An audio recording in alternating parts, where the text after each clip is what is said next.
Futurs parents et parents, bonjour. Aujourd'hui, je vais vous parler d'un livre topissime, mais vraiment à avoir à la maison dans chaque famille.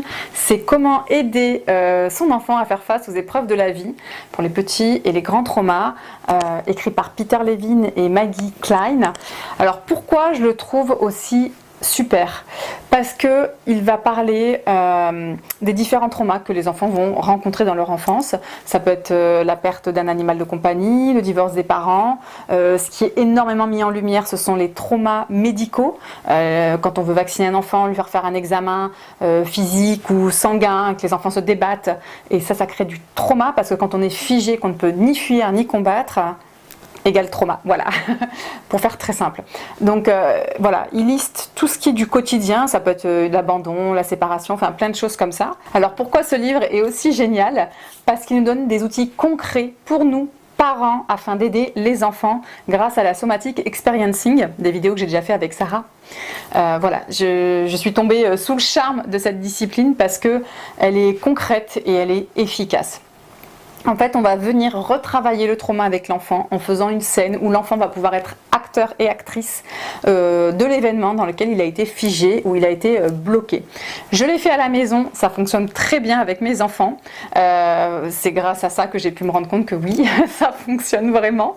Et ça met de la légèreté parce que les traumas, les enfants en vivent quelques-uns par semaine, des petits, on va dire, des choses qui sont difficiles.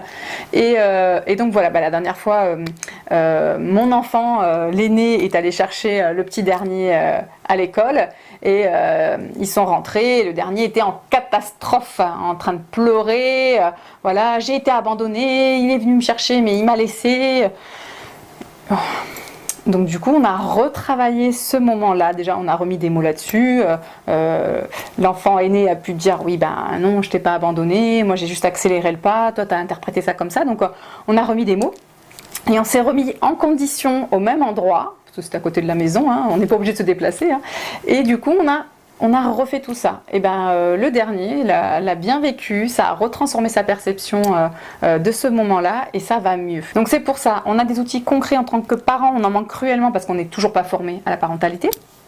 Si vous voyez cette vidéo et que vous vous dites un jour vous voulez des enfants, lisez le livre maintenant parce que ça vous servira pour les neveux, nièces, cousins, cousines, les enfants que vous allez garder si vous faites du babysitting et surtout vous serez prêt en tant que parent parce que quand on sait qu'on est enceinte ou que madame est enceinte, on a 9 mois pour un peu préparer ce qui est matériel et on n'a pas trop le temps des fois de comprendre vraiment ce qui va nous tomber dessus parce que la parentalité c'est quelque chose d'assez lourd et sérieux même si voilà il y a plein de bénéfices quand même cool. Mais c'est quand même très prenant, c'est un vrai métier si je puis dire, et c'est H24 pour au moins 18 ans. Donc c'est pour ça il nous faut des outils et ce livre est un vrai outil. Je vais faire des vidéos sur ce livre en complément parce qu'il m'a tellement fasciné que je vais encore vous en parler. Voilà, je vous remercie de m'avoir écouté, je vous dis à bientôt. Au revoir.